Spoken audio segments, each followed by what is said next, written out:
السلام علیکم ویورز۔ ایک نئی تحقیق نے ایک ایسا سائنسی طریقہ دریافت کیا ہے جس سے کسی بھی جھوٹے شخص کا جھوٹ پکڑنے میں آسانی ہو سکتی ہے۔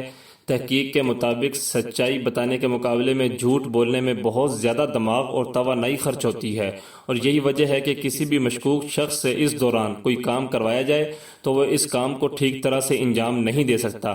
اس حوالے سے برطانیہ کی یونیورسٹی آف پورٹس ماؤتھ میں ایک تحقیق کی گئی ہے کہ جھوٹے افراد سے تفتیش کے دوران اگر کوئی کام کروایا جائے تو وہ اس میں ناکام رہتے ہیں۔ یونیورسٹی کے شعبہ نفسیات کے پروفیسر ایلڈرٹ رج گزشتہ 15 برس سے جھوٹ پکڑنے کے مختلف طریقوں پر تحقیق کر رہے ہیں۔ پروفیسر ایلڈرٹ کا کہنا ہے کہ جب کسی بھی جھوٹ بولنے والے شخص کو سچ بولنے کا موقع دیا جائے تو وہ جھوٹ اور سچ دونوں کو ہی اہمیت دیتا ہے، لیکن اگر اسے یہ موقع نہ دیا جائے تو وہ سچ کو نظر انداز کرنے لگتا ہے۔ اس حوالے سے تحقیق کے عمل میں 164 افراد کو شامل کیا گیا۔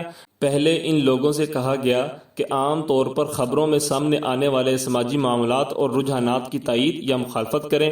اس کے بعد ان سب افراد کو 3 ایسے موضوعات پر بات کرنے کو کہا گیا جو کہ ان کی نظر میں اہم ہیں۔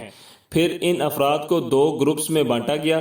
ایک گروپ کے افراد سے کہا گیا کہ وہ کسی بھی ایک اہم معاشرتی مسئلے پر جو بھی سوچتے ہیں اسے سچ بیان کریں، اور دوسرے گروپ کے افراد سے کہا گیا کہ وہ معاشرتی مسئلے کے بارے میں جو سوچتے اور سمجھتے ہیں اس کے برعکس اپنی رائے دیں، یعنی جھوٹ بولیں۔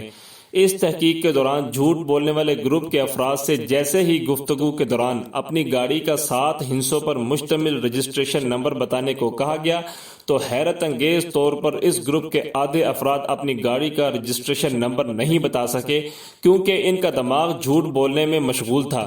پھر سچ بولنے والے گروپ سے بھی گفتگو کے دوران یہی سرگرمی کروائی گئی تو یہ بات سامنے آئی کہ سچ بولنے والے افراد بآسانی اپنی گاڑی کا 7 ہندسوں پر مشتمل رجسٹریشن نمبر بتا سکتے ہیں۔